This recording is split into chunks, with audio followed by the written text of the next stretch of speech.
سے بے پناہ پیار کرتا ہے. اگر آپ کے ساتھ کوئی حالات اور واقعات پیش آئے ہیں تو ان حالات اور واقعات کے پیچھے خدا کی کوئی نہ کوئی ایسی حکمت موجود ہے جو ابھی آپ کو دکھ نہیں رہی ہے. اور چونکہ ہم اس حالات اور واقعات کو ایکسپٹ نہیں کر رہے جیسے کہ وہ ہیں. یاد رکھیے کہ جب آپ حالات کو قبول کر لیتے ہیں، ایکسپٹنس کے لیول پر آ جاتے ہیں، تو ڈپریشن اور انگزائٹی آپ سے دور چلا جاتا ہے.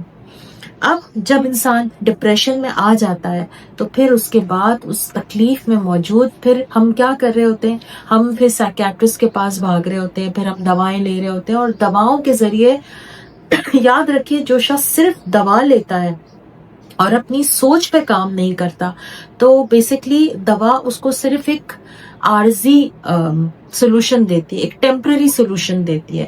پرماننٹ سولوشن کیا ہے؟ پرماننٹ سولوشن آپ کو تب ملتا ہے جب آپ تھراپی پلس میڈیسن کے ذریعے اپنے ایشوز پر کام کرتے ہیں، اپنی سوچ کے اوپر کام کرتے ہیں، اپنے سوچ کا زاویہ بدلنے کی کوشش کرتے ہیں، اپنے ایشوز کو ریزالو کرتے ہیں، اپنی زندگی، اپنے جذبات، اپنے خیالات کا جائزہ لیتے ہیں کہ میرے اندر کہاں ایسی مسٹیک آ رہی ہے کہ مجھے اپنے ایشوز کے اوپر وہاں سے کام کرنا ہے تاکہ میں بار بار ڈپریشن کی اس اندھے کنویں میں بار بار نہ گر جاؤں.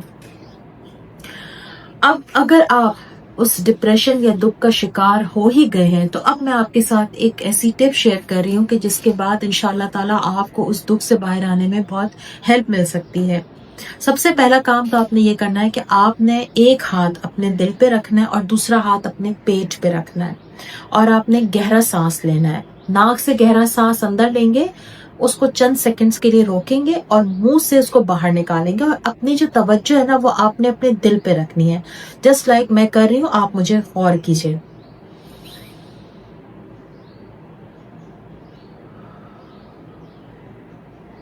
آپ نے دیکھا ہوگا کہ میں نے گہرا سانس ناک سے اندر لیا ہے، اس کو میں نے کچھ دیر کے لیے روکا ہے اور پھر میں نے اس کو اپنے منہ سے خارج کیا ہے. اور آپ نے یہ بھی محسوس کیا ہوگا کہ اس گہرا سانس لینے کے بعد میری اپنی آواز میں ایک ٹھہراؤ اور سکون آ گیا ہے. بالکل اسی طرح سے جب آپ گہرے سانس کی مشق کرتے ہیں تو آپ اپنے دل اور دماغ میں سکون کی کیفیت کو محسوس کرتے ہیں.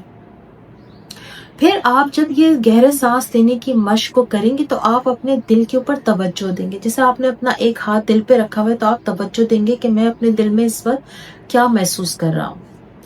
دوسرا کام آپ نے یہ کرنا ہے کہ آپ نے ایک پتھر لینا ہے اور اس کو اپنی مٹھی میں رکھ کے اپنی مٹھی کو ایسے کس کے بند کر دیں اور پھر اس جذبے کا نام لیں جو آپ نے اپنے دل پر ہاتھ رکھ کر محسوس کیا. یعنی آپ دکھی ہیں، پریشان ہیں، غصے میں ہیں، نفرت میں ہیں، انتقام کی کیفیت میں ہیں. آپ جو بھی نیگیٹو فیلنگ آپ محسوس کر رہے ہیں نا اس نیگیٹو جذبے کا نام لیں اور آپ یہ اپنے آپ سے کہیں کہ میں اس تکلیف میں ہوں، یعنی میں پریشان ہوں، میں دکھی ہوں، میں غصے میں ہوں، میں انتقام کی کیفیت میں ہوں، میں جیلس فیل کر رہی ہوں. آپ نے جو بھی فیل کری آپ اس کو ایسے مٹھی بند کر کے اپنے آپ سے یہ جملہ کہیں اور پھر اس کے بعد آپ اپنی مٹھی ایسے کر کے کھولیں گے اور کہیں گے کہ جیسے ہی میری مٹھی کھل رہی ہے یہ نیگیٹو ایموشن میرے اندر سے باہر کی طرف جا رہا ہے، یعنی میرے اندر سے ریلیز ہو رہا ہے. تو انشاءاللہ تعالی جب آپ یہ ایکٹیویٹی بار بار کریں گے، بار بار آپ اس ویڈیو کے ذریعے اس ایکٹیویٹی کو سمجھیں گے، سیکھیں گے اور اس کو اپلائی کریں گے اور اپنے ارد گرد کے لوگوں میں بھی جہاں پر وہ پریشان ہیں، غصے میں ہیں، ماضی کے کسی غم میں قید ہیں، اس چیز کو لے کر دکھ کا شکار ہیں، نفرت میں ہیں، جیلس ہیں، انتقام کی آگ میں جل رہے ہیں، آپ ان کو یہ تھیراپی سکھائیں. میں آپ کو پھر ریپیٹ کر رہی ہوں، آپ جو فیل کر رہے ہیں آپ مٹھی بند کریں پتھر کو رکھ کے اور پھر اپنے آپ سے کہیں کہ میں دکھی ہوں، میں انتقام محسوس کر رہا ہوں، میں جیلس فیل کر رہا ہوں، میں اس شخص سے نفرت محسوس کر رہا ہوں. اور پھر آپ اپنی مٹھی کھولیں اور آپ یہ محسوس کریں کہ یہ ایموشن اب میرے اندر سے ریلیز ہو رہا ہے. آپ کے اندر سے ہو سکتا ہے یہ سوال اٹھے، میں تو معاف نہیں کرنا چاہتا، میں تو اس جذبے سے آزاد نہیں ہونا چاہتا، میں تو ضرور انتقام لوں گا، میں تو اس شخص سے نفرت کرتا ہوں. آپ کرتے رہیے نفرت، آپ انتقام کی آگ میں جلتے رہیے، آپ جیلسی کی آگ میں جلتے رہیے، لیکن ایک بات میری یاد رکھیے کہ یہ نفرت کی آگ سب سے پہلے آپ کو جلا رہی ہے. یہ انتقام کی آگ سب سے پہلے آپ کو ختم کرے گی. جب ہم معاف کر دیتے ہیں، اور اگر آپ معاف نہیں بھی کر پا رہے تو اس معاملے کو خدا پہ چھوڑ دیجئے. کیونکہ جب ہم اللہ پہ چھوڑ دیتے ہیں نا معاملات کو، کہ اللہ تو میرا حامی و ناصر ہے، میں نے یہ معاملہ تیرے سپرد کیا کہ تو میری مدد فرمائے گا، تو آپ اس انتقام کے جذبے سے آزاد ہو جاتے ہیں. آپ ریلیکس فیل کرتے ہیں، آپ ڈپریشن اور انگزائٹی سے آزاد ہو جاتے ہیں. مسئلہ یہ ہے نا کہ ہم ہر کام خود کرنا چاہتے ہیں. ہم کہتے ہیں میں یہ جو میں ہے نا، یہ آپ کو کہیں کا نہیں چھوڑے گی.